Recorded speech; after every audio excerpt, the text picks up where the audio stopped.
Tugiye kwakira hano imbere mushiki wacu Linda Izatungauja, Épouse Erika wo mu gihugu ca Sierra Leone. Haleluya. Uno munsi mfise imyaka 27.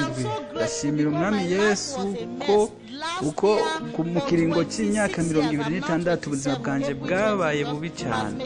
Muri iyo myaka 26 nakoreye Rusoferi muri Satani, kuko murazi neza yuko iyo umuntu ariko akora ibyaha aba ari umukozi wa Satani. Nagomba kwiryohererwa muri buno buzima, suko by'ukuri nakora ubupfumu. Nari mbayeho uko nishakiye, nywa amatabi, ndara mu mabwate donwi, nkora ibintu byose uko ndavyumviye. Igihe rero ukora ibyo byose wigira umukirisu, umudayimoni yararakuraba akitwengera akavuga ati raba nk'uyo, reka upfe wigira umukirisu, ni wapfa nzokwakira ndakwereka ibikurindiriye. Kuvuga ibyaranze ubuzima bwanje by'ukuri si ikintu kinjohera. Abo tuvukana na jewe turi imfuvyi, kubera yuko abavyeyi bacu bari barapfuye kandi umwe adukontorora. Jewe bwanje rero naciye nja mu buzima bwo kwirebanga nkora icyo nshaka. Igihe abavyeyi bacu bapfiriye, uburongozi cyangwa gukwirikirana ivy'imuhira byace biza ku mutwe wa jewe na mutoyi wanje w'umukobwa. Twaciye tuja mu buzima bw'isi. Satani rero yaciye adufata adushira cyane kure y'ubugombe bw'Imana. Ntitwigera rero twiyumvira yuko umunsi umwe bizoshika tugapfa, twiryohera mu buryo bwose uko tuvyumviye. Naciye nja muri ubwo buzima bwo kuvagabonda nkiri mutoyi cyane, ngifise imyaka 16 17, igihe mama yarapfuye. Umuntu wo mu muryango twari twacija kuba ko rero yaciye atwirukana, avuga yuko umukobwa atanakimwe azomumarira. Muri icyo gihe twari tukiri batoyi rero mu bwoko bw'iwacu, abantu benshi ntibakunda gushira ku ishuri cyangwa gutwara kurungika abana b'abakobwa ku ishuri, kuko bavuga bati umukobwa niyakura nta kindi kintu azovamwe atari ubumaraye. Twebwe rero twaciye dukora ibishoboka byose kugira ngo twijane ku ishuri, twongera kandi dusaba papa mutoyi wacu ngo adufashe, kandi ko yari afise amafaranga menshi. Onkle wacu rero yari yararonse ubufasha bukomeye cyane kuri papa wacu, kuko papa yari umuntu afise amafaranga menshi, aramufasha mbere no kugira ngo aronke n'akazi, mbere no kugezaho yugurura n'ikigo cy'ubudandaji. Igihe abavyeyi bacu rero bapfiriye, uwo mu onkle niwe yaciye afata inshingano zo kugomba kuturera. Inyuma y'umwaka rero tubi wiwe amaze kubona ko turiko turakura, yaciye agomba yuko twoba barabiwe. Rero ibyo yabidusaba kugira ngo ashobore kubandanya turihira amafaranga y'ishuri.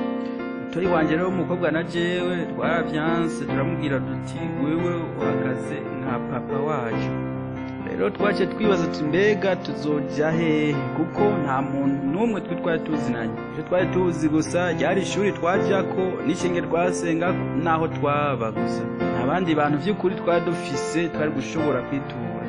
Rero twaciye tuja mw'isi gukora ibyo twiyumvira byose. Cyantangura rero kurondera abahungu dukundana. Mu ntango rero tangura kurondera abahungu bato bo mu rungano rw'iwacu, mugabo dusanga baduha amafaranga makeyi. Tusha turahindura tuja kurondera ababosi baduha amafaranga menshi. Ko mama wacu atarapfa yaratubwiye ati bakobwa banje ndabinginze muze mwige mushike kure.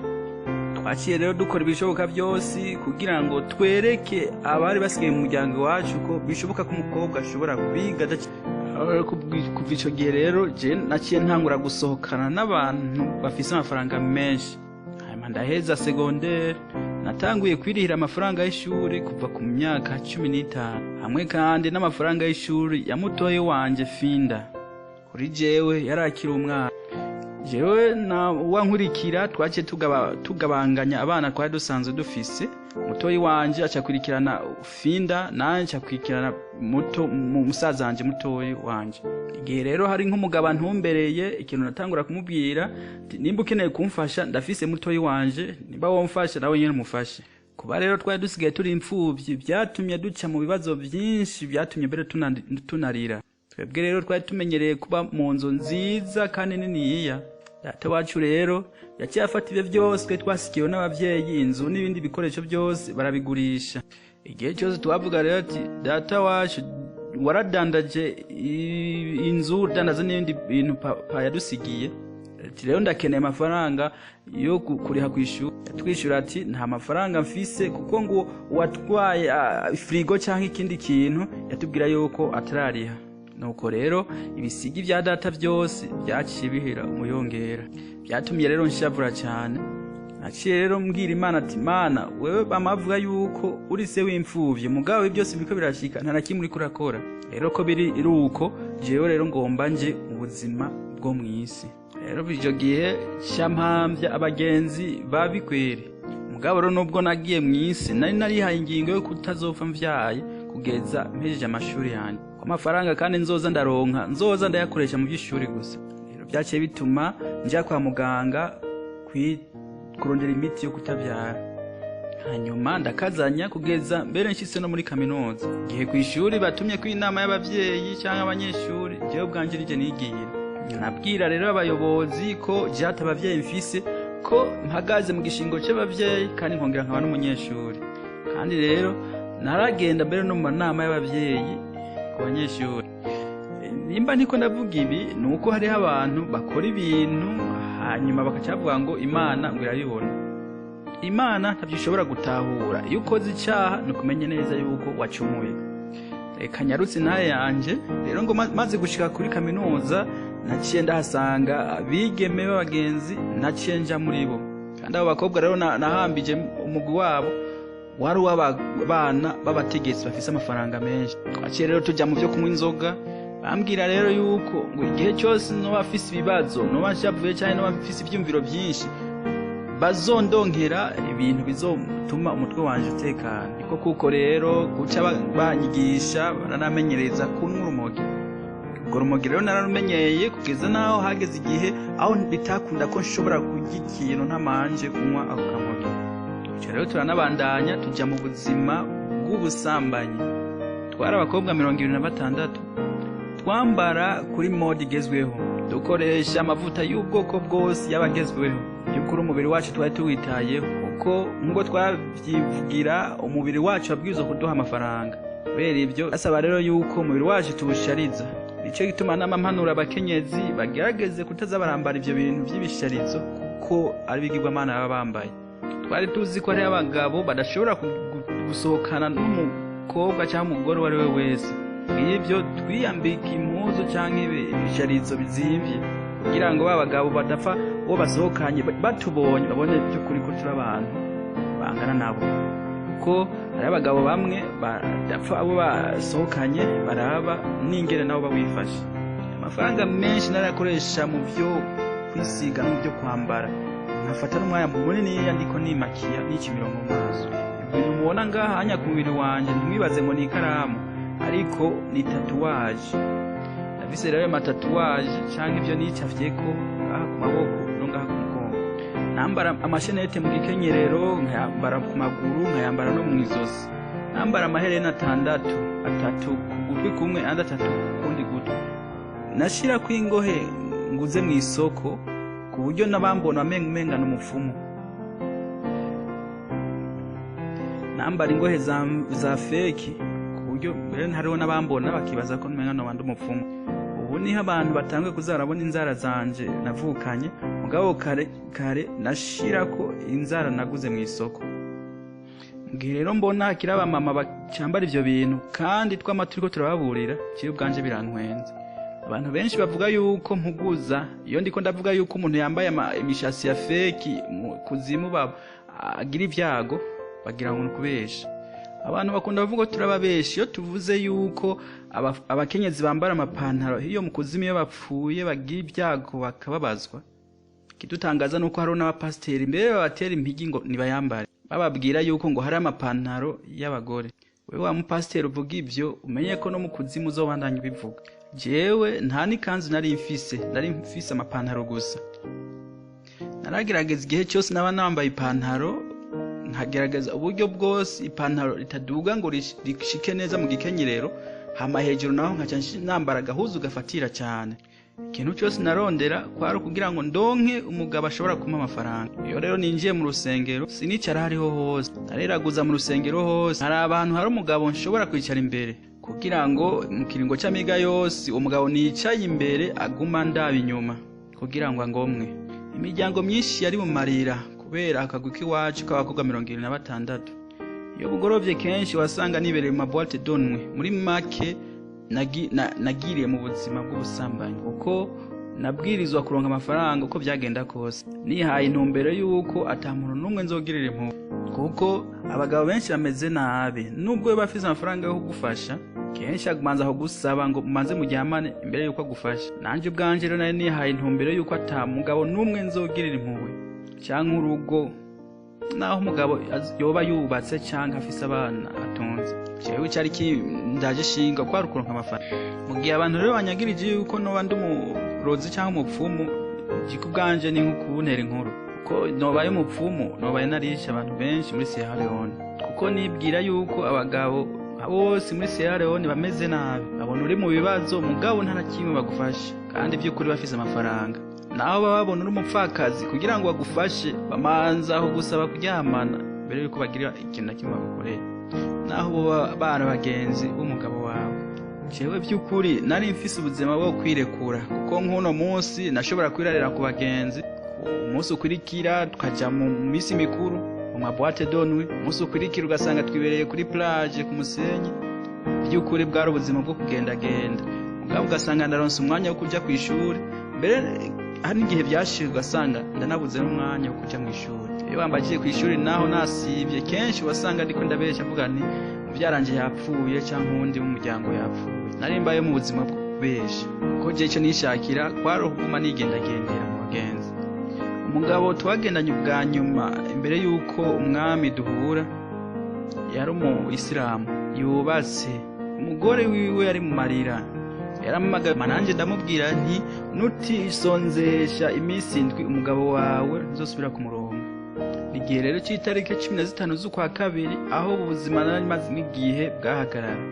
Igihe Finda rero agiye muri Nigeria mu mwaka uheze mu 2012, nagiye ku gipolisi ngiye kwitwara mu Pasteur Bemba arongoye umugwi w'abakorera Imana bavuga ubutumwa bw'ukwezi muri Sierra Leone. Kubera yuko muri Sierra Leone dutinya abanyanigeria cyane, jewe rero nagiye mbwira polisi yuko batwaye mutoyi wanje muri Nigeria kugira ngo bamutange w'ikimazi, ko kandi amukeneye ko amugarukana byihuta. Rero mutoyi wanje abiriye muri Nigeria yaraje ashika mbinkuru z'ibyabaye muri Nigeria. Yarambwiye ati Linda, twarakwirikiranye intahe y'umugabo yapfuye yongera arazuka. Imana yeretse mwijuru nibiba mu kuzimu. Numugwi w'abantu rero bari hamwe bigisha ukwezwa no gutungana. Igihe rero bumvirije, urumva by'ukuri ko biteguriye umuzo wa Kristo. Yanyagiye rero intahe y'abantu babiri Imana yakoresheje muri ubwo buryo. Yarambwiye ko ngo abakenyezi benshi bazotahira muri Gihonomu kubw'umushatsi wa fake cyangwa ibyo mushatsi bagura. Cyo nabwira nti bwo n'ubeshi bw'abanyanigeria kugira ngo bironderera amafaranga. Ngwaza nti umuntu byogenda gute kugira apfe ngo yongera azuke. Nace ndamubwira nti ubwo n'ububeshi bw'abanyanigeria, nawe arambwira ati Linda, icyo ukwiye kumenya cyo nuko ibintu byose komana bishoboka. Yarambwiye ati igitabo soma, nyagitabo ndacyakira mbere ndagiterera mu ikere. Imisi yose numva gumasenga asaba Imana kugira ngo inkure ko uko kugomba kwama ndiko nambara imishasi ya fake, kugira ngo sinze ntahire muri Gihonomu. Imisi yose yamayamiriza kwambara ipantaro aro mukenyezi, rimwe na rimwe mbere akanafata n'amapantaro yanje akayanyegeza. Amajambo yambwira hariho ibintu by'ukuri bintera ubwoba, kugeza naho hageze igihe ndagenda kuri pasteur yaturongoye ku rushengero ndayimubwira.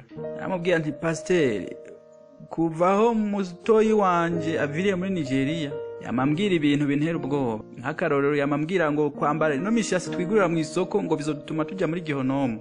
None byo bari byo ga pasteur? Pasteur yaranyishuye ati ibyo ntibigutwara umutima, icyo ni kinyoma, barabesha. Yarambwiye ati icyo ni kinyoma, gusa icyo ukwiye kumenya cyo dayimoni akeneye ko wowe ubaho nabi. Byongenda gute kugira ngo bakubwire ngo ntiwigire neza ku mubiri, kandi Imana by'ukuri ariyo itubwira ko dukwiye kugira neza imibiri yacu. Mbega ntuzi ko umubiri wawe ari urusengero rw'Imana? Iyo Mana nyine niyo yanshize ko yansuse ko amavuta. Mbere ubu munsi nyene yaciye ansiga amavuta, acandambika ko ibiganza, aca yirukana umudayimoni hanze yanje. Cyarambwira ati mukobwa wanje amapantaro yiyambarira. nsubiye muhira nashitse mbwira mu mutoyi wanje ndabwira ati wewe wahora muri Nigeria barakogeje ubwonko. Twavuganye na pasiteri arazi Bibiliya yose, yambwiye by'ukuri ko ivyo wambwiye ari kinyoma, ko ata muntu ashobora gupfa ngo yongera azuke, ko iyo mishatsi twigurira ku isoko canke amapantaro Imana itabinezwe. Yesu yarapfuye kuri twe kubera twebwe. Namubwira ati mbe Finda gerageza, namubwira nti Finda ivyo nubihebe uriko wigirira nabi, ko igihe cyose by'ukuri warabona yuko ari umuntu yubaha Imana. Namubwira nti niwabandanya ukonya n'umugabo ntuzomuronka uzopfira. Kenshi mbere yanambwira ati wewe na pasiteri wawe mwese muri impumyi irongoye izindi impumyi. Nari mfitiye ubwoba rero mutoyi wanje, kuko uwo mupasiteri ndiko ndababwira by'ukuri ari n'ubushobozi, kuko aramvuye ibiganza gusa abantu bose mu rusengero bashobora kuca bagwa hasi, impumyi zigahumuka. Igihe abakobwa bo mupasiteri baje muhira, Finda yarabanebagura.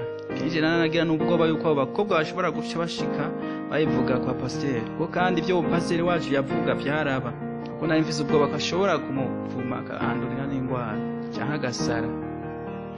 Kenshi Finda yacanyishura avuga ngo Linda, pasiteri wanyu nta na kimwe yoshobora kuri jewe. Ndakubwije ukuri hajya mu ishengero wanyu nta kuri kuriho, mwese muzoherera mu muriro.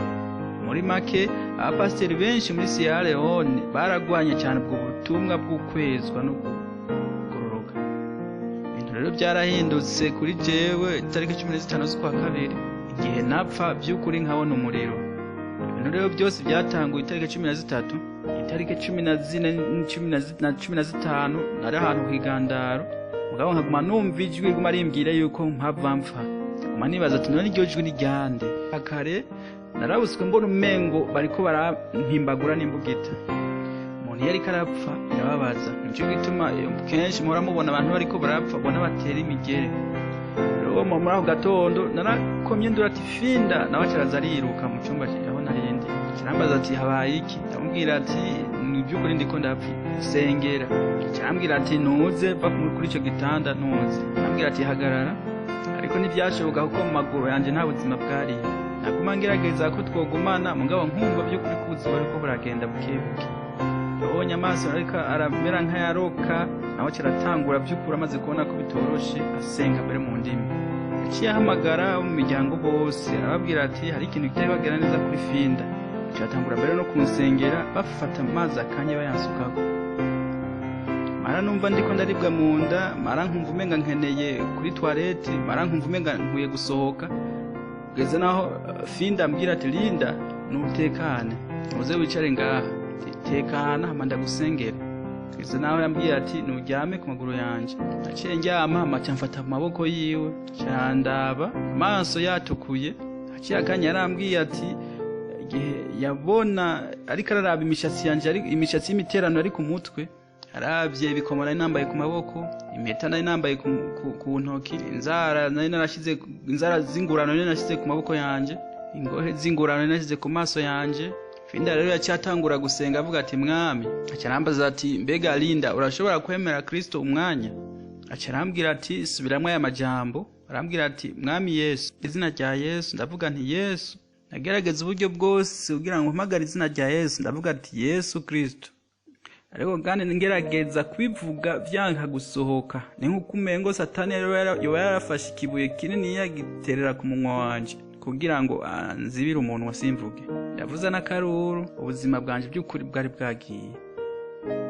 Nyuma rero niho naza mbona abantu benshi cyane, sinashobora kubaharura. Naguma nibaza ko nkiri muri wa mubiri wanje, kandi by'ukuri naza naho uvuyemo nsigaye ndi mu mpemu. By'ukuri biravye nabona umenga umubiri wanje byarasa n'umubiri narimwo hiyonye mu kuzimu. Sinari nzi kandi ko umutoyi wanje Finda yari karanyuganza umubiri wanje yongera arira. Jewe nanje nari ahantu ntazi, hari abantu benshi, abantu bose harimo na jewe. Nabona tukuma tugenda dutera turamiriza mwibara ryagutse cyane. Nkabona ari abazungu, abirabure, eka ubwoko bwose bw'abantu bari bakwisi. Cyantango rero kwibaza ati mbega ahantu ndi nihe? Hari haciye akanya ndiko ndumva umbabara, none ubu ngeze he? Ndiko ndaraba abantu twari ko turagendana, narabona by'ukuri ko muri bo bari bafise icyo kibazo, mugabo nta muntu n'umwe yavugana n'uwundi. Gusa twese nabona turiko turamiriza dutera tugenda inzirimo. twarabandanije kugeza tugeze ahantu twatangiye kumva ubushuhe numva by'ukuri bwararuta ubw'izuba ntangura kumva mbere umubiri wanje wose uri kuranja numva umenga no kwiyagaza guma nibaza ati none ahantu ndi ni hehe. Rero twariko turagenda nta muntu n'umwe yagira icyumviro cyo kongera gusubira inyuma, ariko twese nabona tuguma turamiriza ni nko kumenga bariho ubushobozi cyangwa ingufu zigusunikira kurushiriza kuramiriza. Baciye dushika rero ahantu hari ururyango runini ruteye ubwoba, numva umenga hari ingufu ziva aho hantu turiko tugana ziza kuri twebwe. Ntangura kumva amajwi. Iyo rero wumvise ijwi urashobora kumenya ko ari ijwi ry'umugabo cyangwa ari ijwi ry'umukenyezi. Negereje rero nyahantu ntangura kumva ijwi rimeze nk'iry'umugabo rivuga ngo ubwo nyene twaze tubona amadayimoni asokoka nyahantu aza dusanganira. Aho nyene naciye nsanuka kiramenya by'ukuri ko napfuye ndi muri gihonomo, ndi mu kuzimu. Twara abantu benshi cyane, abadayimoni rero bace baratwakira, bace baradukwega. Nagombye gusubiza ukuguru inyuma ngo niruke, mugabo umudayimoni yaciye anshakira acarankwega. Inzara yo z'abo badayimoni zagomba gusa n'imbugita zikeba, kandi abo badayimoni bari banini cyane, bafise imirizo, bafise mbere n'amahembe, amazuru yabo ntagira forme, bafise amaso atukura ateye ubwoba ku buryo bakuravye ubona ko ubwabo bwawe burangiye. Amenyo yabo arirabura cyane kandi bafise igwanisho biteye ubwoba. Igihe rero dayimoni yamfata ukuboko, inzara ziwe zaciye zinjira mu mubiri wanje kugeza ku magufa. Niho rero umubabaro wanje wahereye. Nce ntangura rero gukoma induru mu rurimi rwacu rwakavukira ati umunsi wanje wa nyuma n'uwo ndapfuye. Dayimoni rero yarankweze n'ibiguvu byose.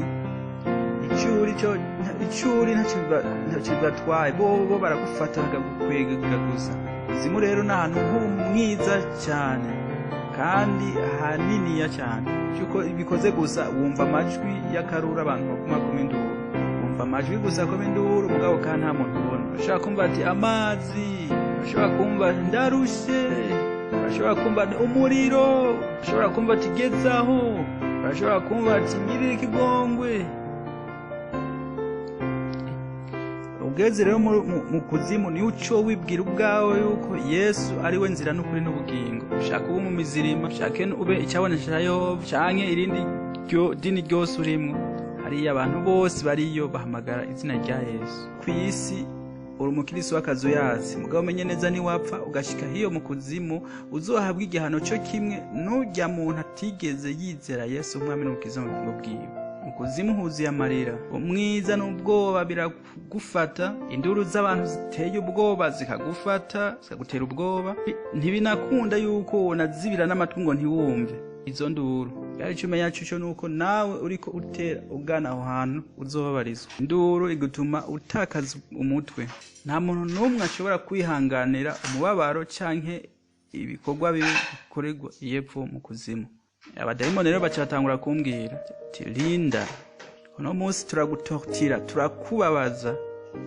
Ndababaza ati mwebwe ninde yababwiye izina ryanje? Abadayimoni bari hano ku isi barahana inkuru n'abadayimoni bari hari yepfo mu kuzimu. Bavuga rero abadayimoni barazi ikintu cyose ukora hano ku isi. Abantu benshi rero babwiye ibijaye n'ukwezwa, ababwira ati ivyo bintu je ntibindaba, mu mashengero wacu ntabyo bigisha.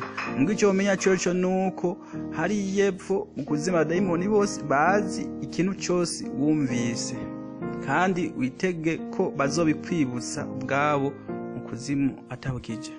Ndi mu kuzimu rero abadayimoni baranyibukije ibintu byose mutoyi wanje Rika yamaze kumbwira bijaye n'ukwezwa. Barananyibukije ubutumwa bw'ukwezwa nigeze kuba numva bujaye n'ukwezwa n'amatariki, mbere n'abakozi Imana bavuze ubwo butumwa. Abadayimoni rero baca baratangura barambwira ngo tugiye guhera ku mutwe.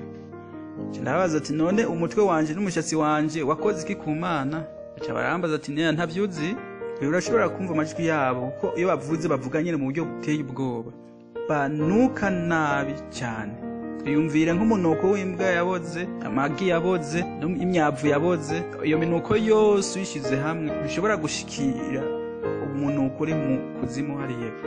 Ubu nyine ndiko ndababwira no nkuru, hariho abantu yepfo bariko barakoma induru kubera ukubabazwa. Abantu benshi barapfuye ejo, muri Nigeria, muri Sierra Leone, eka mbere no kw'isi yose.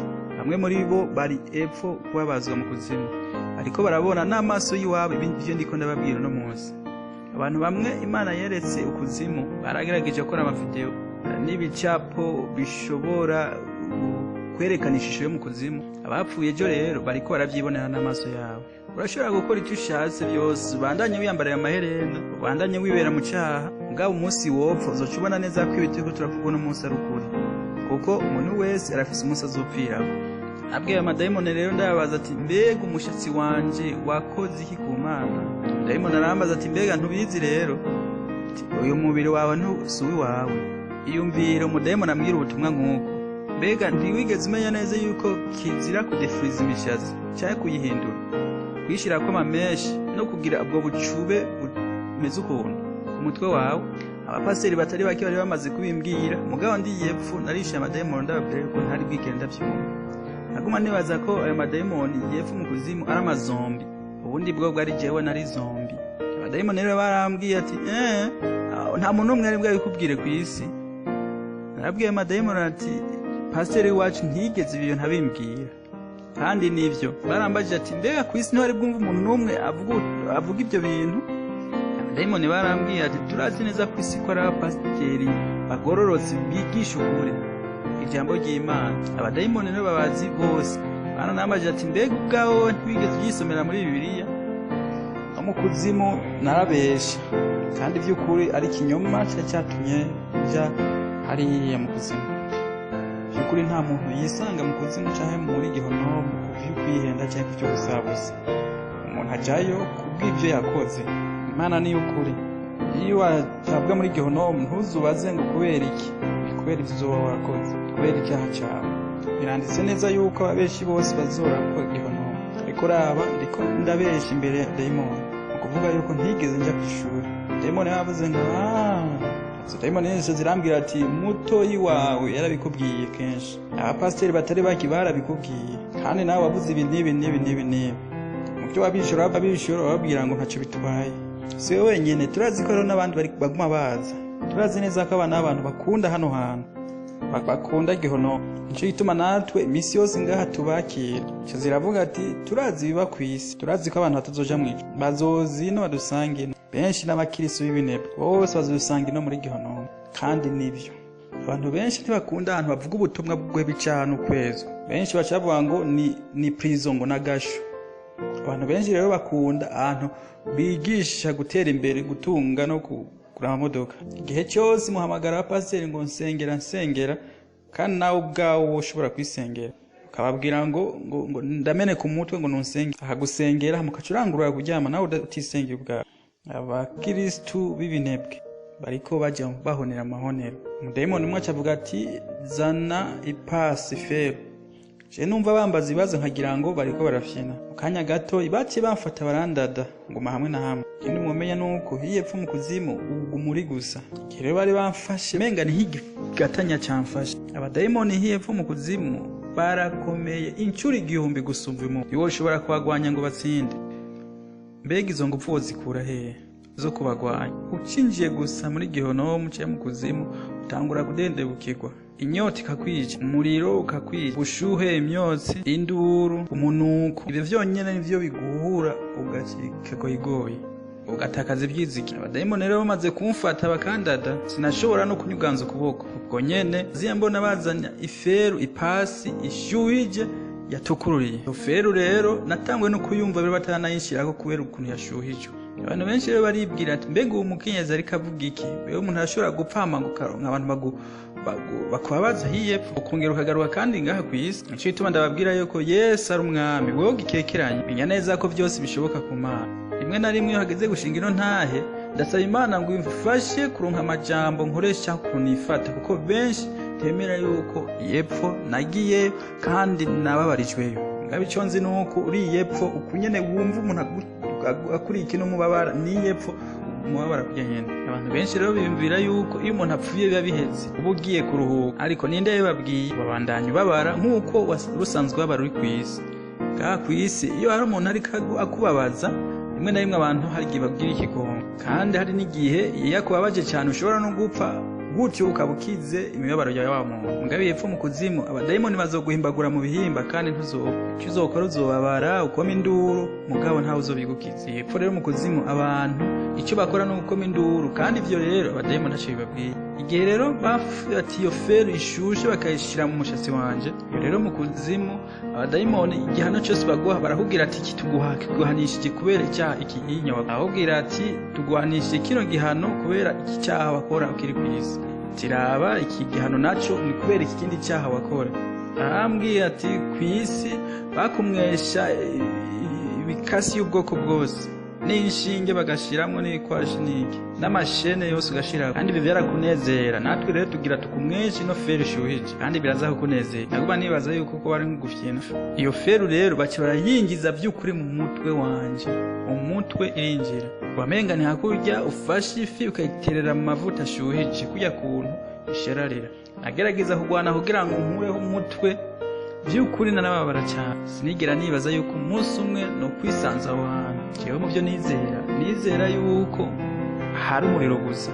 Abadayimoni rero barantontije barambabaza imbere yo kuntamurira. Umudayimoni rero azokina na